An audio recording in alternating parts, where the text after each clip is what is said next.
Hi, good evening, everybody. I hope you can hear me.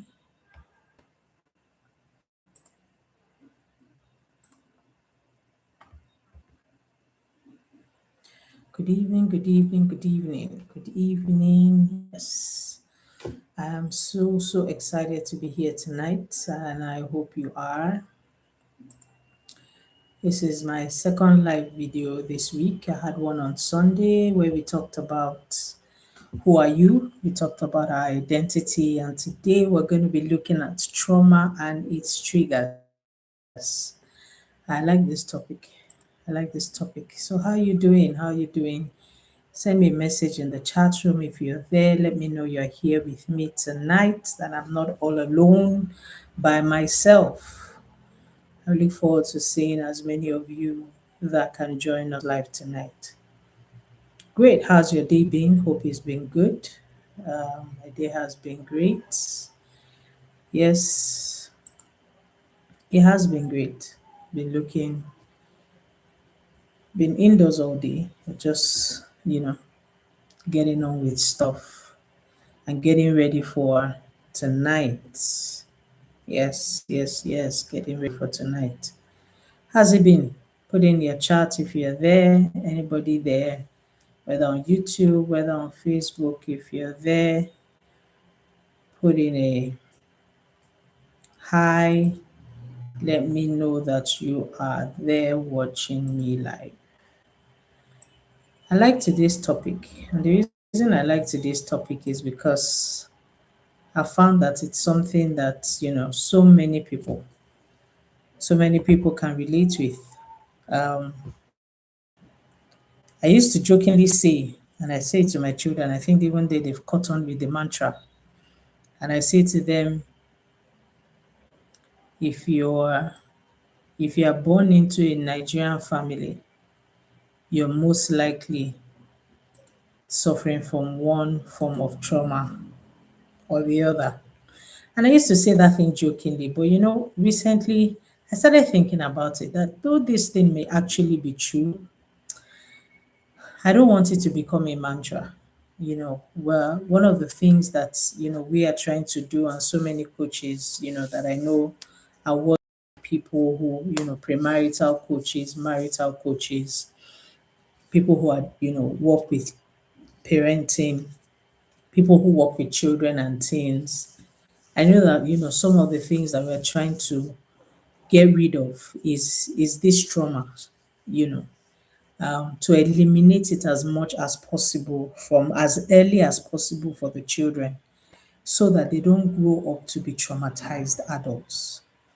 A lot of clients that, I've worked with over the years, we find that they're going through so much difficult experiences in their adulthood just because of the traumatic experiences that they had from childhood. And it's so interesting because you hear people asking questions like, is it possible that experiences that you faced from when you were a child will be affecting you as an adult? It is. I've seen it happen. I've seen it with so many of my clients over and over and over and over again repeatedly. So I know that it's not a fluke. I know that it's not by chance. So let me start off by asking you. I know it's 1 minute to it, but let's just get on with the conversation. Have you ever had a wound? Have you ever had a wound where it began to heal? Maybe you even put a plaster over it and it began to heal. And then something happens. Let's say the wound is on your hand. And then something happens where you maybe brush your hand against the wall, or somebody hits your hand, or you get your hand injured again and it happened to be just that same spot. How does it feel? Has that ever happened to you before? It's happened to me before. It's happened to me quite a number of times, to be honest. Where I have a wound that is healing, and then for just some strange reason, something happens and then it's bruised again, and it had begun to heal, but because some form of pressure was put on it, or because another wound happened again, or because there was something that irritated that surface, it began to bleed again. It became a fresh wound again. And then the healing process had to start all over. Sometimes that's how the trauma that we experience, that's how the trauma lives out for us as individuals. So I guess somebody may be asking, really and truly, what are these traumas? It's something that maybe you've been hearing. Sometimes we have all these buzzwords going all over the place, or trauma this, trauma that. So what really is a trauma?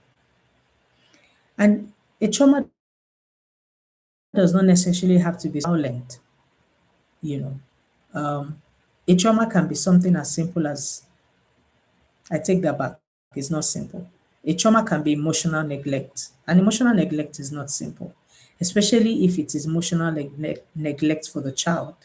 If a child is being neglected emotionally, it may look simple to you as the adult at that time, but if it is something that persists, if it's something that keeps on going for a while, that child is going to grow up to be an emotionally detached person.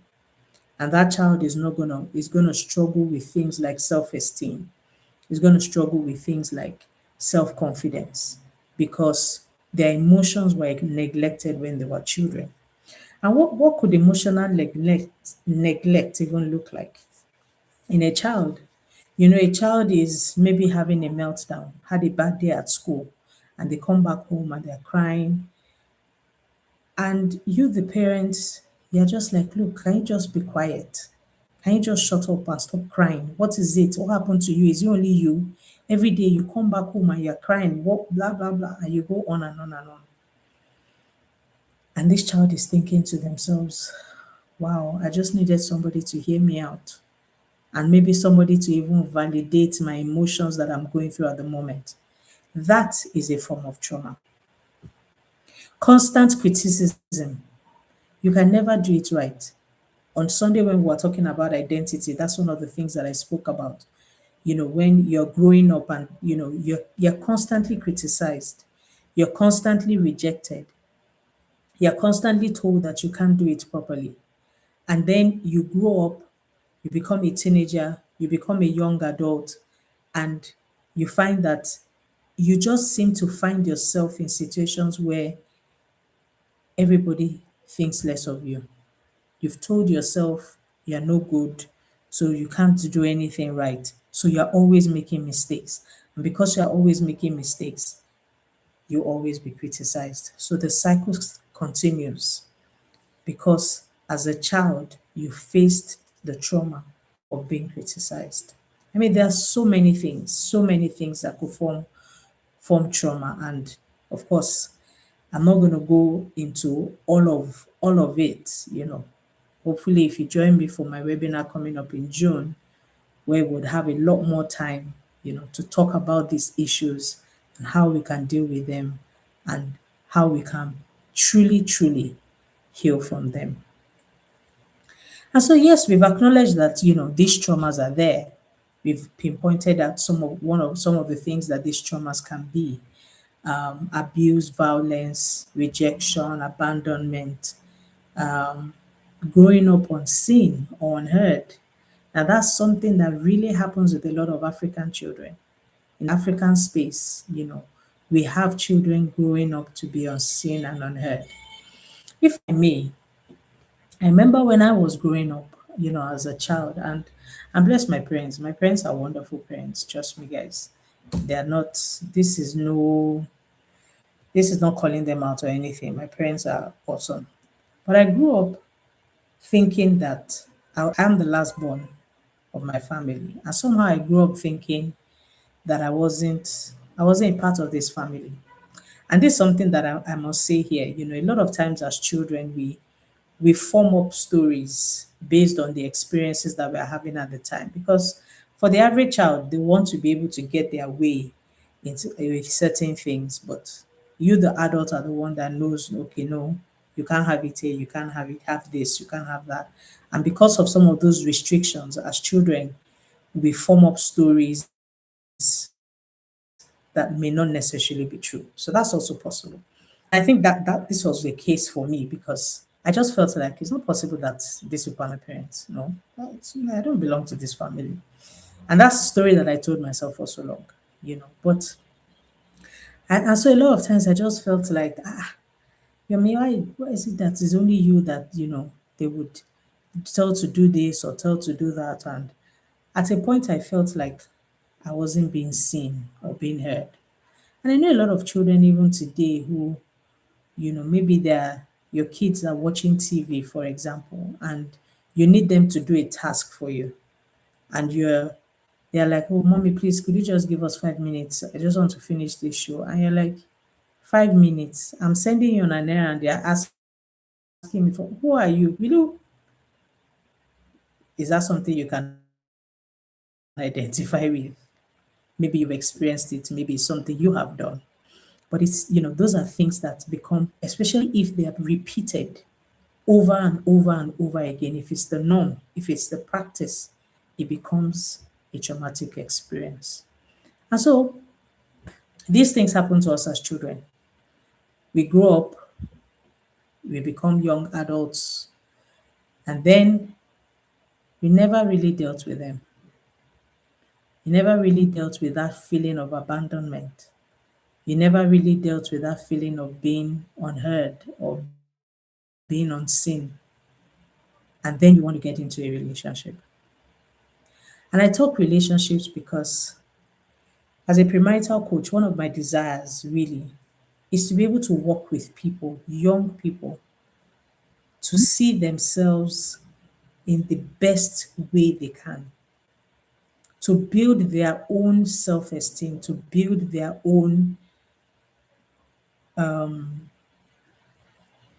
congruence, to become, the best versions of themselves so that they don't need the validation of anybody. They need their validation. They need God's validation to be who they are. And that's the only permission they need. God's permission to be who He has created them to be. And that's my desire as a premarital coach, to be able to work with young adults, to see them become whole human beings. Whole in the sense that you know, they're holistic in their mindsets. They've healed from their past traumas. They can own their own mistakes and wins and triumphs. They love unconditionally and they choose to begin to evolve over time because we're all work in progress. Nobody has arrived. Nobody has it all. We're all work in progress, and it's something that I need us to understand that we keep growing every day. I always say to my kids, the moment you stop learning and growing, that's the moment you begin to die. So, what are some of these things that can trigger you? And I'm just going to mention a couple of them. Things that can trigger you as a young adult who has passed through or experienced one form of trauma or the other. And sometimes people may say, so really, what are triggers? And this is how I always explain triggers. A trigger is like a light switch. If you're in a room and there's a bulb in the room, if you put on the light switch, if the bulb is working, the room will be illuminated, right? Now, if the bulb is dead or there's no bulb, if you put on the switch, no light, correct? Yes. That's what a trigger is. A trigger only shows what is already in there. So I've heard people say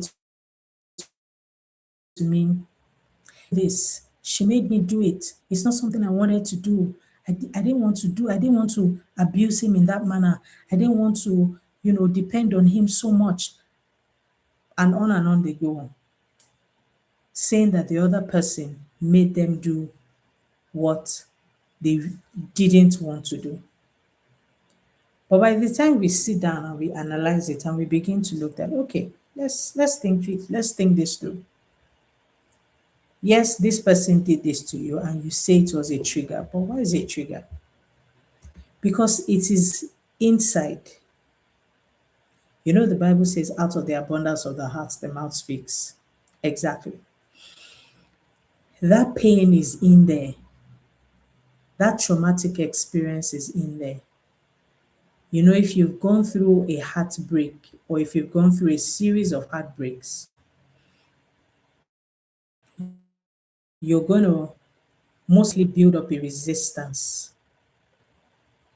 You're most likely going to build up a resistance to not want to open up your heart to the next person that comes your way. So it could be that you decide to get into a relationship reluctantly after a while, but then you are guarded. You have all these walls up because your heart has been broken so many times, so you can't trust anybody. So no matter what the person does, the person would always be at fault. So you have walls up. You query so many things that the person does. You find faults, little things that the person would do, that the person might even be like, "Ah, I don't know what it is that I did, oh," but you have already given it all sorts of coloration because of your past hurt, because of your past triggers, past traumas. And that's what a trigger is. The light switch only comes on, only brings light into the room because the bulb is working. So, what's that bulb that is working for you? What's that thing that you have left on? You have been unable to. I was almost going to say you have refused to, but you've been unable to because sometimes I realize that sometimes we can't help ourselves. We need to be able to work with someone to help us switch off that, remove the light bulb, throw it away, break it, get rid of it so that anytime that switch is put on, light doesn't come on as far as that particular situation is concerned. So triggers are not random. Triggers are not random. Triggers are always connected to a wound. And that's what I want us to understand. Triggers are always connected to a wound. And, in relationships, for example, there are so many ways in which, traumas can show up in relationships, so many ways. But I'm going to pick two. I'm just going to talk about it today. Number one way that your trauma can show up in your relationship is that you become a people pleasing person. Ah, guys, I used to be a people pleaser. In fact, let me be honest with you. I'm still a work in progress. I'm not completely healed from people pleasing, but I've come a long way. So I can understand people pleasing.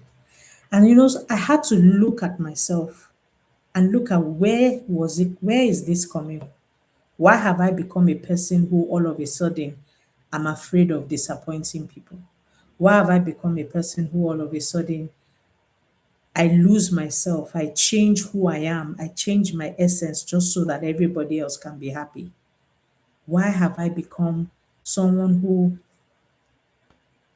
you walk into a place and someone does something to you that on a good day, you will not accept it, but you give all smiles, you're nice about it, you don't want to rock any boats. These are questions you need to ask yourself. So are you in a relationship where you know you can do better?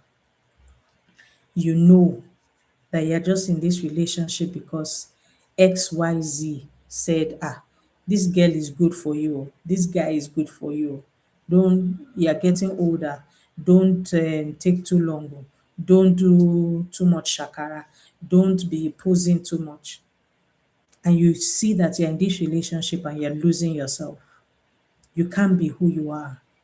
You are not authentic anymore.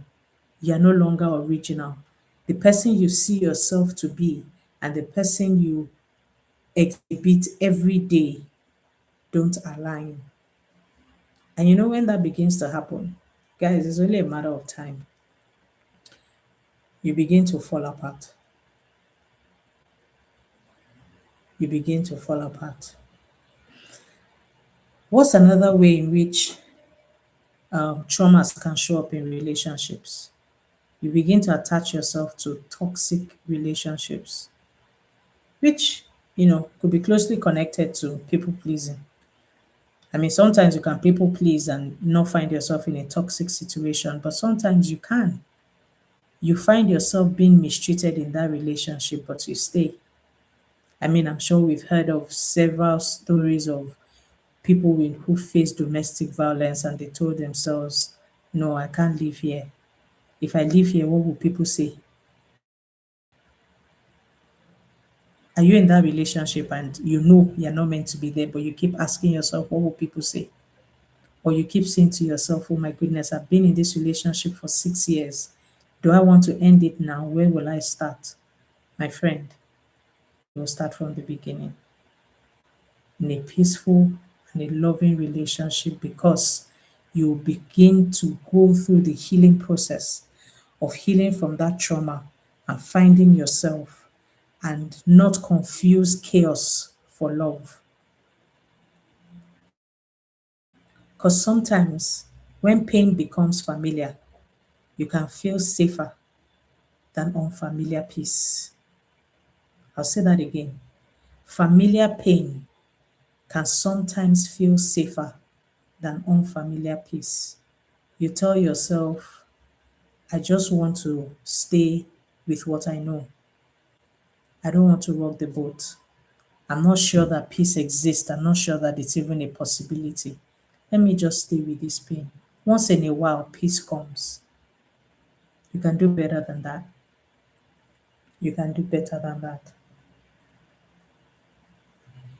So, triggers, are things that make the present feel like the past. So, you are in the present, but you go through it. You come into a situation, and it takes you right back to the years when you experienced that trauma. That's what a trigger is. So, are you in a relationship today where you feel unsafe and you feel like when your partner does something, it takes you back to that time when you were traumatized. It takes you back to that time when you really felt unsafe.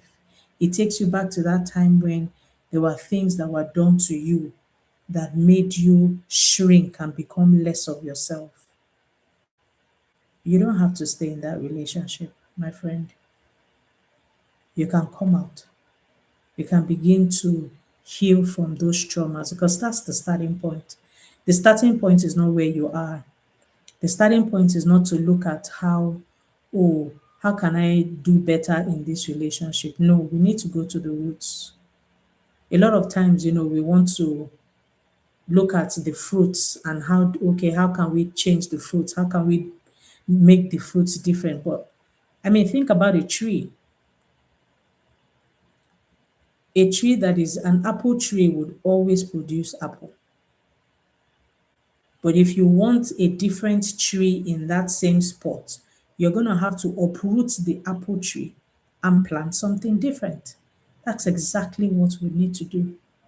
We need to uproot that trauma from its roots, find where it came from, go all the way back to the childhood, if that's where the trauma happened, or your teenage years, or your adolescent years, or your young adult years, whenever the trauma happened, we need to go back there, uproot it, and then begin to install different things that will then help you become a wholesome person, and then will begin to help you heal. And it's a process. I always tell my clients, please trust the process. Please trust the process. Don't think that it's going to happen. Some people I have some people who come for counseling, for therapy, and they're like, how long is this thing going to take? And I ask them, how old are you? you're 25, you're 27, you're 30, and this trauma that we are trying to walk through happened to you when you were 4 years old, 5 years old. So we are talking oddly 20 years of of living with this trauma and allowing it to dictate every aspect of your life. And you think that 5 sessions is going to clear it all away? No, we have to walk through the process. Of course, we can do the 5 sessions, but it's a continuous process. It's a continuous process. It's a, you have to keep working at it. You have to keep healing. You have to keep, tweaking it here and there, and finding healing. Because, my friends, healing before marriage is not weakness. Healing before marriage is wisdom. You don't want to get into a relationship. We don't want to get into marriages unhealed. We don't want to get into marriages with the baggage of our traumas, because when we carry those traumas into the relationship, what happens is that we begin to bleed on people that didn't cut us. And we don't want to do that. We can't build relationships on unhealed pain. And being aware of what these traumas are is actually what's going to begin to lead to healing. So there's a process. We need to first find the trauma. We need to identify the triggers and then find the ways that we're going to begin to heal. And it's different for everybody. It's different for everybody. But that's why we're here. We're here to help you. That's what we do. At Transformed You, that's what we do. We help you to walk through these traumas, heal from the past, change your present so that you can have a future that you picture. And I really hope that, you guys understand what I've shared tonight. And I hope that is something that you take really seriously, because our mantra here is wholesomeness. Whole. We want to live as whole people. And I say this all the time. Yes, it's for relationships. Yes, I'm a premarital coach, a marital coach, counselor. But I've also come to realize that the moment we begin to become whole as individuals, it affects every other aspect of our lives. It affects your work life. It affects your friendships. It affects your life as a parent. It affects your life as a child. It affects your life as a sibling. It affects every other aspect of your life because it becomes who you are. It's not that, oh, okay, I'm only doing this because of my relationship with my intimate relationship. No, you're doing it because that's who you are and who you want to become. And when you now become that person, every other aspect of your life will benefit from that becoming. So healing is not becoming someone else, my friend. Healing is finally becoming safe for yourself. It's doing this for you. And this topic and a lot of topics that I'm going to be sharing in my live videos are, part of the things that we'll be looking at in at the webinar. The webinar is coming up in June. We'll be looking at so many things to help us become wholesome individuals.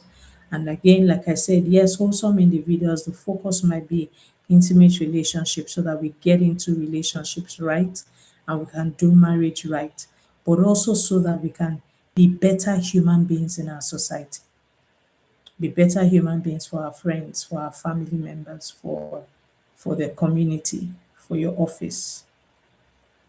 And that's our ultimate aim here. I hope this has been very insightful for you. I've been excited sharing about it. And I really look forward to you registering for the the webinar.